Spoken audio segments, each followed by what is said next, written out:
Hi and welcome back to my film and TV channel. We're going over to the world of Netflix today. So if you enjoy what I do, please push that subscribe button, push the bell notifications. I try and inform and entertain if I can on all these film and TV drama reviews. Do information vlogs as well. So there's lots of stuff on there. You can check out the YouTube channel. I do stuff on my football team, Manchester City, as well. So if that's of any interest or you know someone who might be, please point them in my direction. But this is about film and TV today, and it's about film particularly, but it's about a film that's showing on Netflix. So please leave us your comments if you've watched this and you agree or disagree. It doesn't matter. We've all got our own little opinions, haven't we? And please, if you can't leave a comment, just give us a thumbs up, guys. Just so I know you're out there. Much appreciated if you can do that for me. Yeah, we're looking at something called I Used to Be Famous. Yes, no, I never was, never probably will be. 50s certificate, 104 minutes. Yeah, quite long, but it didn't seem too bad actually. You know me and length of films, but this was fine. It was okay, 104 minutes. Class as a comedy, bit loose on the comedy side. Music drama, which more or less it is. And it's currently showing on Netflix as at the 25th September 2022. So check your streaming sites of whenever or wherever you're watching this. The audience, what the audience think? They're quite positive. Yes, Rotten Tomatoes audience, 4.6 out of 5. That's not bad, is it? 9.2 out of 10. We'll take that.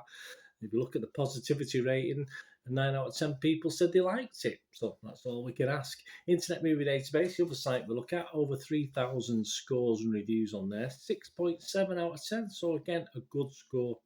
Certainly for a Netflix production, that's for sure. 2,244 people scored between 6 and 9, and 407 just between 2 and 5. So I've ignored the 10 out of 10s and 1 out of 10s.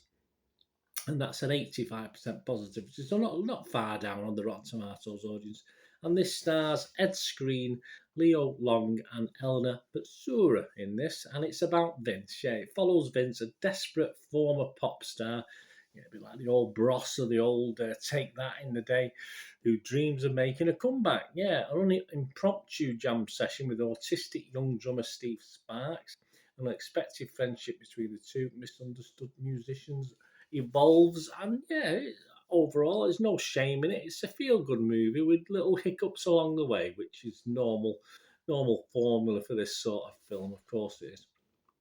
Lots of look at the critics themselves. Rotten Tomatoes, the critics is only 8. There's only 8 so far. I don't think we're going to get loads of critics writing about this one, but 7 positive, so 7 fresh and 1 rotten. So we'll take that. 6.3 out of 10. That's fair enough. No problem with that whatsoever. And if you look at the individual critics, there's a couple of fresh reviews here from Jane Nelson. The film sparkles thanks to Skrein's committed, sensitive performance. He does a good job, I must admit. I've not seen much of this young man.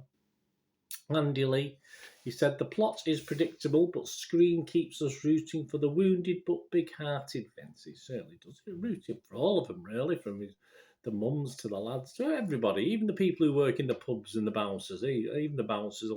Such a feel-good movie. I want to wish everyone well, that's for sure.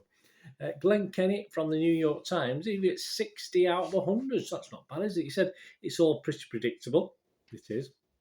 This has the effect of making the finale, which actually takes an exit ramp off triumphalistic cliches, genuinely surprising. Yeah, well, I'm particularly surprised. It was sort of a strange ending in a good way, but not totally unexpected for me anyway.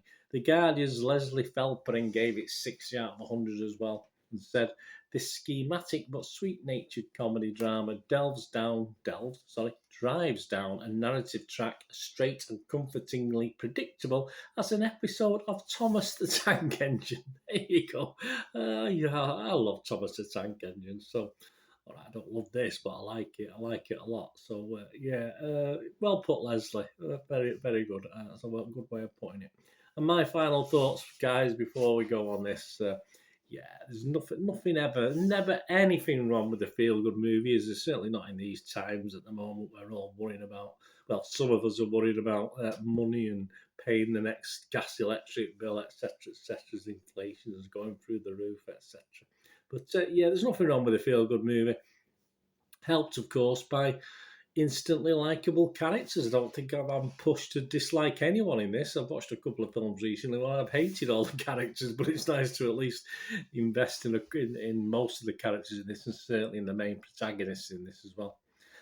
We know the form. We know the form, and things won't always go the way of the underdogs. This has to be, but it also has a nice little backstory as well as to why he got this young man got into this situation. He was this ex pop star, if you like, and it gives you a smile, and that's all we want. And I'll even admit, even a tear to the eye at one stage, but probably because I don't know, it's just the frame of mind I was in, I suppose, when I was watching this. But that's all we can ask, isn't it? To feel nice at a movie, and this does it for the most part, even over the bumps in the road that we always get with these sort of films.